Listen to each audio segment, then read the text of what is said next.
안녕하세요. 책 읽어주는 그녀, 라라입니다. 제가 오늘 소개해드릴 책은 김가병 장편소설 냉담입니다. 이 책은 2024년 6월에 출간되어 현재 소설 분야 신간이자 베스트셀러의 책이에요. 출판사는 소전서가, 저자는 김가병님입니다. 이 책은 내일의 고전 시리즈 넘버원, 소전문화재단이 선보이는 장편소설 시리즈 첫 책이에요. 한국 장편소설의 새로운 신호탄으로 소설과 소설 바깥, 현실과 꿈을 넘나들며 인간 삶의 심연을 더듬어가는 소설가 김가병 작가의 신작입니다. 저자의 첫 단편집 토성의 겨울에서 보여준 소설가라는 존재와 소설 쓰기를 통해 인간과 세상의 본질을 찾아가고자 하는 그의 일관된 태도는 2022년 전 세계적인 팬데믹으로 개인과 공동체 사이에 어그러진 괴리감과 만나면서 더욱 깊어지고 확장되었습니다. 오직 허구를 전제로 하는 소설 쓰기를 통과하여 세상의 진실에 가 닿을 수 있다는 저자의 소설관은 이번 작품 냉담 전체를 통해 더욱 선명하게 드러나고 있습니다. 이 책은 동정심과 제의식, 그리고 감정의 표현이 쇠약해진 한 남자가 거리에서 불명의 여자를 갑작스레 만나면서 벌어지는 내 외부의 변화를 그린 소설로 공동체 안에서 자신이 추구하는 가치를 지키려 분투하는 한 인간의 모습을 밀도 있는 문장과 다양한 소설 기법으로 구현해주고 있습니다. 저자는 이 작품에서 지금까지 벼려온 사고의 폭과 깊이를 발휘하여 자신의 소설 경력 중 현재의 순간에만 쓸 수 있는 이야기를 쓴 뒤 그 다음 단계로 나아가려 한다고 이야기하고 있습니다. 이 책은 2022년 소전문화재단의 후원으로 집필되었으며 1년여의 후속 과정을 거쳐 320여 면에 담아 선보이게 되었습니다. 저는 이 책을 보면서 흥미로운 스토리 전개에 몰입하며 읽었어요. 생존하기 위해 냉담에 질 수밖에 없는 속물적인 현실에 맞추고 살아가고 있는 우리에게 커다란 울림과 깨달음을 주는 인생 책이에요. 그럼 저와 함께 한국 장편소설의 새로운 신호탄을 만나시러 책 속으로 들어가 보실게요.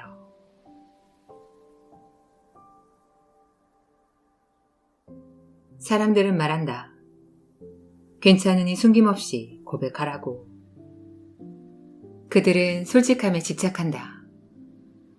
진실하기를 바라서라기보다는 상대가 품은 비밀이 자신을 괴롭힐까 경계해서다. 솔직함은 대부분 타인에게 해로운 영향을 끼친다. 해가 되기에 솔직하지 못한 것이다.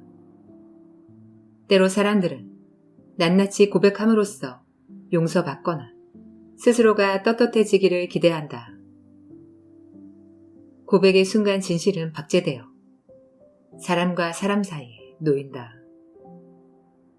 서로를 바라본들 보이는 것, 박제된 진실이다. 솔직함은 떨쳐내야 할 강박에 지나지 않는다. 고백의 유혹을 뿌리쳐내고 숨기고만 진실은 아무도 해치지 않고 얌전히 상자에 담겨 봉해져 서서히 사가간다. 시간이 지나 상자를 열어보면 전혀 다른 물건이 들어있기도 하다. 상자를 연다. 상자 안에 든 게 이전의 소유물인지 확인할 길은 없다. 그것에 붙인 이름표마저 떨어졌다. 이전에 그것이 맞으리라고 전제하지만 틀린다고 한들 어쩌겠는가. 보문 중에서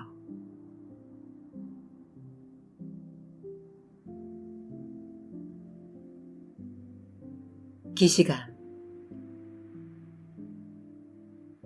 그 일을 그만두는 대로 그녀와 여행을 가기로 했다.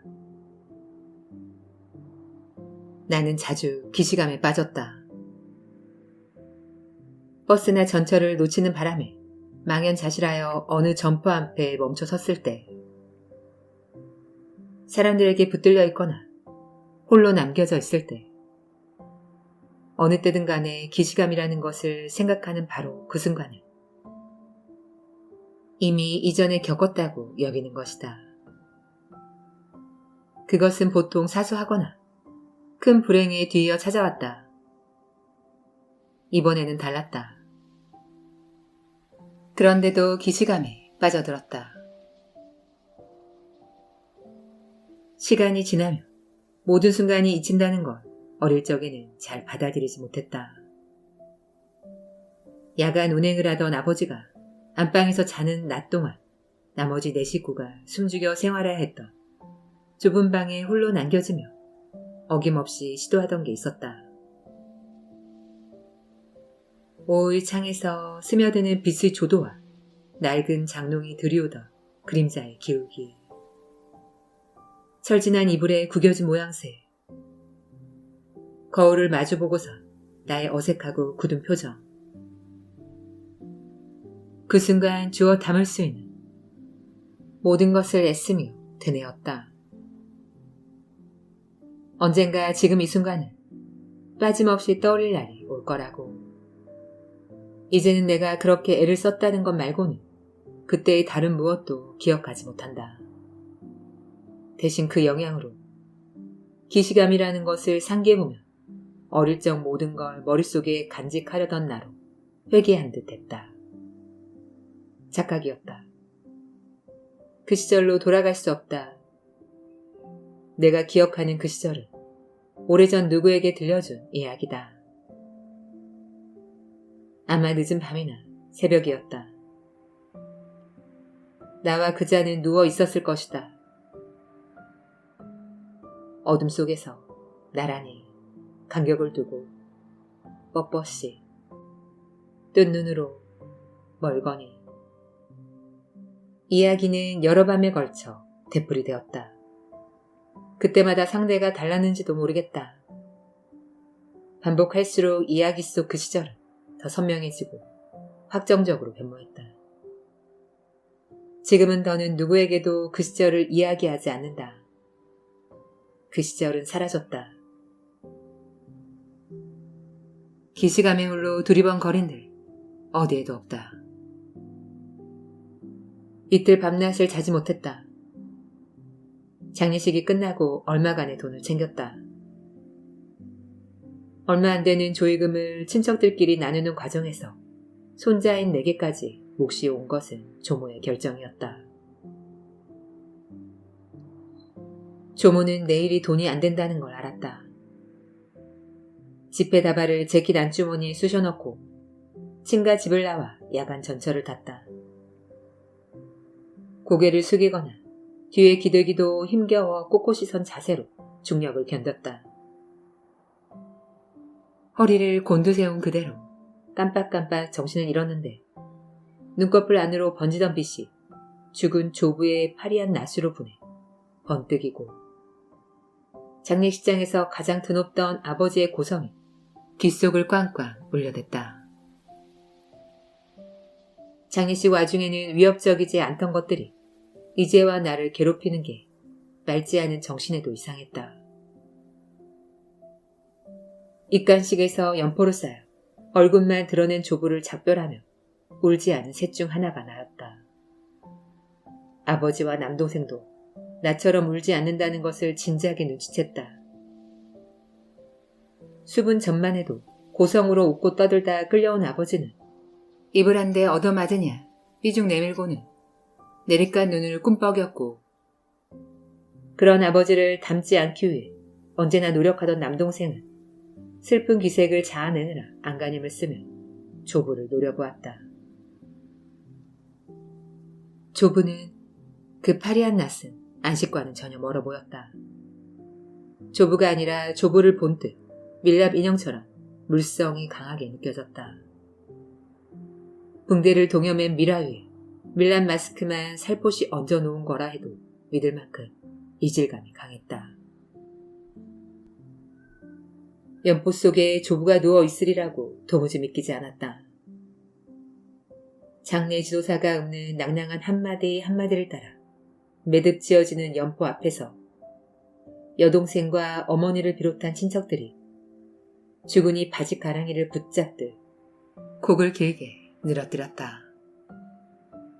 그 곡소리는 나를 어쩐지 냉정하게 만들어 더는 슬픔을 가장할 수도 없었다. 불현듯 순환선인 이 전철이 지금 어느 역을 지나쳤는지 혹 한 바퀴 돌아 제자리 걸음인 건 아닌지 내가 모른다는 걸 깨달았다.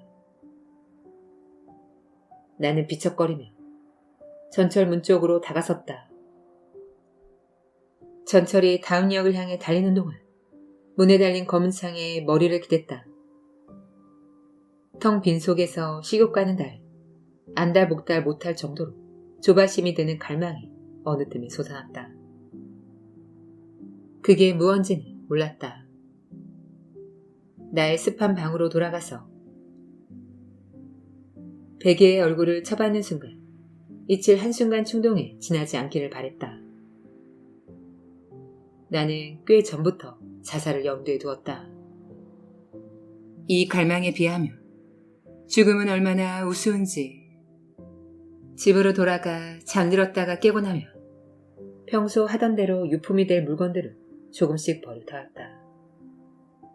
지긋지긋했다. 그렇다고 미지의 갈망을 감당할 엄두도 나지 않았다. 누구와 이야기를 나눠야겠다고 생각했다. 대화만으로도 머릿속이 한결 가벼워진다. 친구들에게 전화를 걸었다. 늦은 밤이어서인지 오랫동안 내가 두문불출해서인지 아무도 받지 않았다. 이번에는 문자 메시지로 조부의 부고를 보내보았다. 역시 답은 없었다. 그 사이 전철은 두 역을 지나쳤다. 고등학교 동창으로부터 조의를 표한다는 짧은 메시지와 함께 계좌로 돈이 들어왔다는 알림이 도착했다. 조의금 치고는 큰 액수였다. 동창이 그 정도로 번듯한지 따져보다가 과거에도 그 친구에게 언제나 신세를 졌다는 머릿속 장부에 휘갈겨 쓴 짤막한 기록을 건져냈다. 또 신세를 지고 말았다. 누구와 이야기를 나눠봐야겠다는 마음이 싹 달아났다. 장례식은 이미 끝났다. 동창이 보내준 조의금, 조모가 나눠준 조의금과 더해서 상당한 금액이 되었다. 셈을 마치자 가진 돈만큼 기세등등해지기는커녕 더 비참해졌다. 조부의 파리한 날, 아버지의 고성, 정체를 알 수 없는 갈망, 내게 주어진 얼마간의 돈, 피로. 돈도 내게는 근심거리였다. 돈을 즐겁게 탕진하는 법이라고는 모르고 이거로 얼마치 빚을 상환할 수 있는지 골머리만 썩일 게 뻔했다.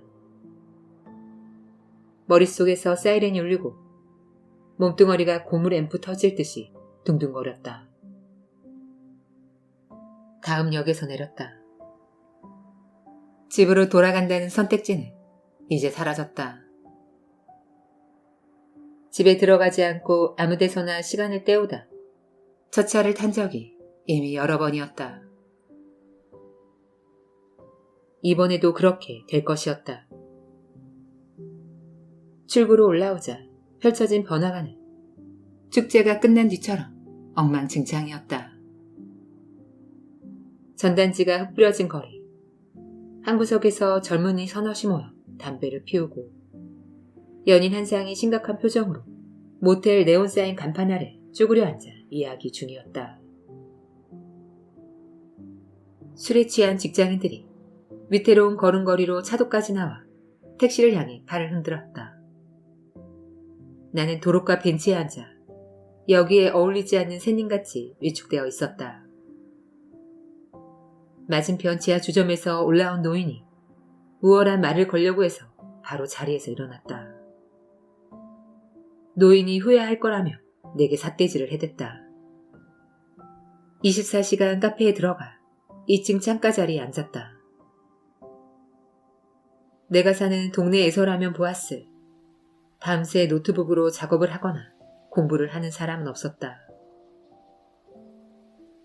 초봄이라 제법 쌀쌀한데도 짧게 옷을 입은 젊은이들이 욕을 섞어가며 연애 이야기에 한창이었다. 야외 테라스 자리에서 피우는 담배 연기가 2층 창가로 올라와 아른댔다. 품속에 지폐다발 말고는 아무것도 없었다. 편의점에서 노트와 펜을 사올까 했지만 집에 널리고 널린 걸 또 사기에는 돈이 아까웠다. 산다 한들 지금 뭘 쓰겠는가. 한동안 아무것도 쓰지 못했다. 지저분한 테이블에 머리를 쳐박고 눈을 감은 채 잠자코 있었다. 눈만 감았어도 잠이 든 듯 시간이 빨리 갔다.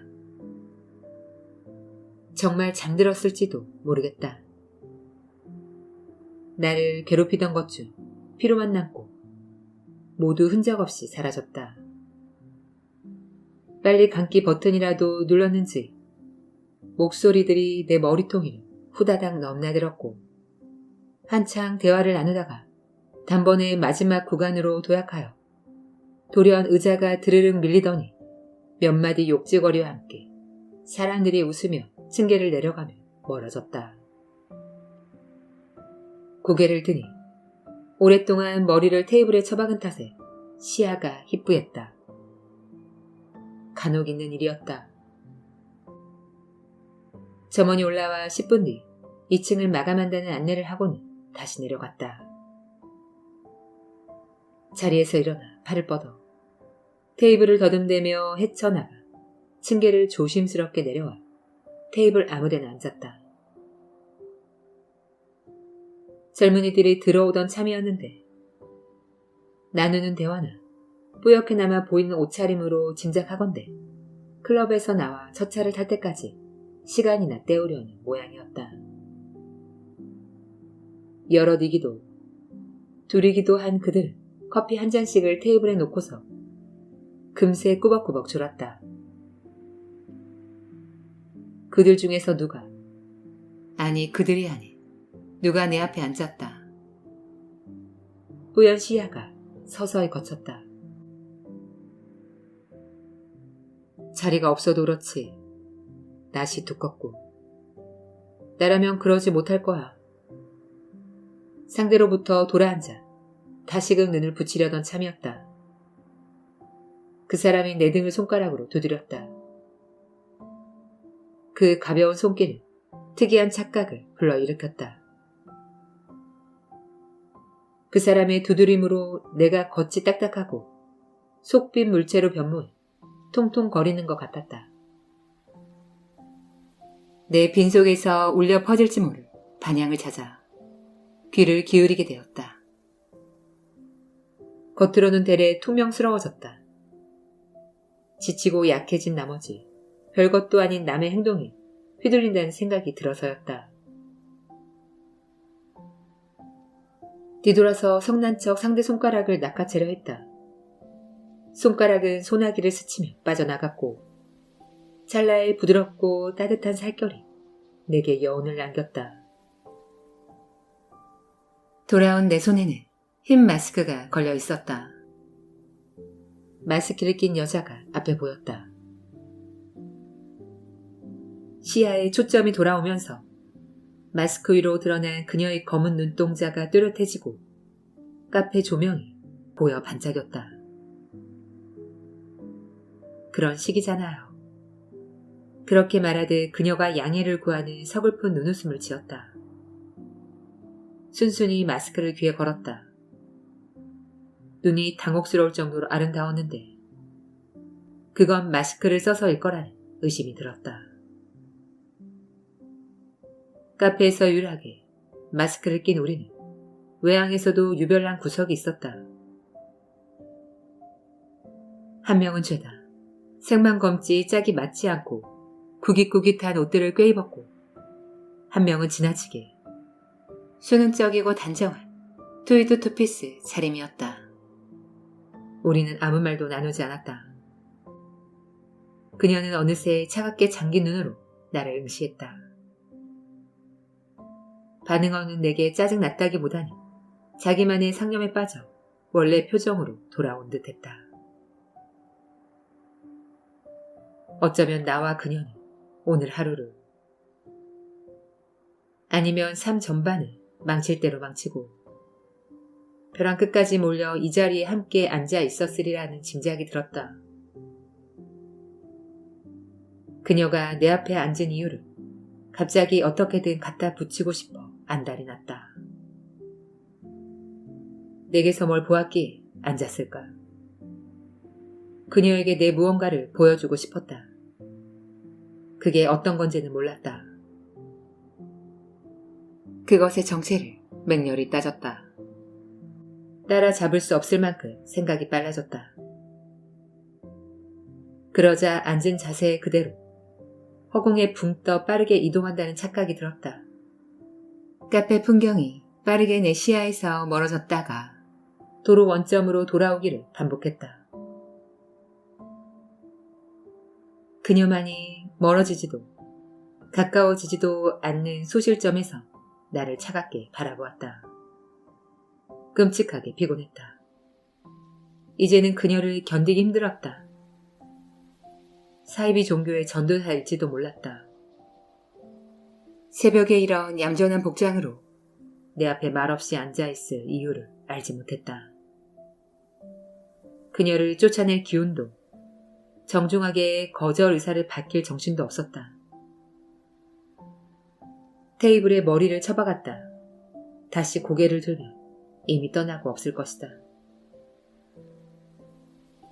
얼마 지나지 않아 의자가 뒤로 밀리는 소리가 들렸다. 그녀가 내 어깨를 세차게 흔들었다. 시간이 다 됐어요. 단호하면서도 쾌활한 목소리였다. 나가야 해요. 커피 추출기가 요란하게 작동했고 점원이 빈 테이블에 의자를 뒤집어 올리다 말고 우리를 보았다. 고분고분이 그녀를 따라 가로등이 켜진 새벽 거리로 나왔다. 내게 말을 걸었던 노인이 아까 그 벤치에 구부정히 앉아 나와 그녀를 올려보다 불 꺼진 지하 주정 간판 아래 층계로 내려갔다. 청소차가 우리를 앞질러 가고 나자 거리는 텅 비었다. 우리는 일정한 간격으로 선 가로등 아래를 걸었다.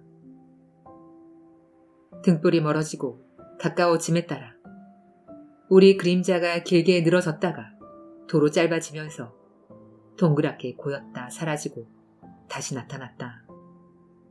내 걸음은 점점 뒤처졌다. 어둠에 잠긴 그녀의 뒷모습이 멀어지면서 가로등 불빛에 노랗게 물들었다. 나는 멈추어 서서 기다렸다. 그녀가 빠른 걸음으로 모퉁이를 돌아 어둠 속으로 사라지기를. 뒤돌아서 더는 못하겠다고 내게 토로하기를. 만일 어두운 골목에서 기다리던 한패가 나타나 돈을 뜯어내려 한다면 즉시 몸을 돌려 전철역으로 가서 첫 차를 기다릴 테다. 자박자박 멀어지던 발걸음이 멈추었다. 그녀가 체념하듯 고개를 숙이고서 손을 슬며시 등 뒤로 내밀어 가까이 오라고 채근했다. 우리는 다시 나란히 걸었다. 마스크 밖으로 빠져나가지 못한 미지근한 숨이 축축하게 식었다. 검게 비주시 쏟은 성당을 돌자 오래된 성곽같이 생긴 호텔이 나왔다. 옛 유럽 고성을 흉내낸 호텔 성벽을 따라 계속 걸었다. 도통 출입구가 보이지 않아 말없이 걷는 한동안 내가 지루해 보였는지 그녀가 뜬금없는 말로 멈춰 세웠다. 긴장되지 않아요? 그녀가 가슴팍에 두 손을 모으며 과장된 눈웃음을 지었다. 그녀의 흰색 플랫슈즈도 용기 내어 한 걸음 다가붙었다. 모은 두 손이 추위에 빨겠다. 나보다 한참은 어려 보이는 그녀가 나를 이끄느라 진땀을 빼고 있다는 생각이 들었다. 반대로 나보다 한참은 나이 든 그녀가 아무것도 모르고 따라오기만 하는 나를 어르는지도 몰랐다. 긴장되느냐고? 긴장이라는 단어를 처음 듣는 것도 아닌데 당황스러웠다. 피로에 취해 잠시 비틀거리기까지 했다. 그녀는 대답을 기다리지 않고 몸을 휩돌려 다시 걸으며 모퉁이를 돌았다.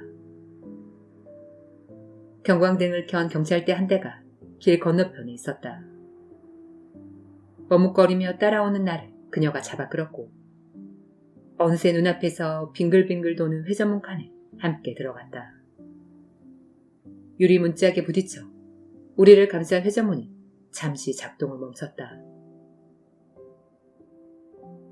그렇게 갇혀있는 동안 푸른 경광등 불빛이 주위를 둘러쌌다.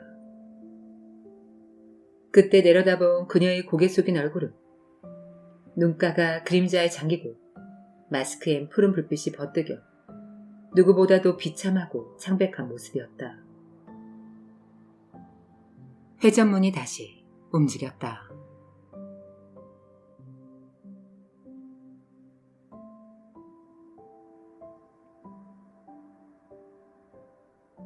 지금까지 책 읽어주는 그녀, 라라였습니다. 오늘도 끝까지 들어주셔서 감사드려요.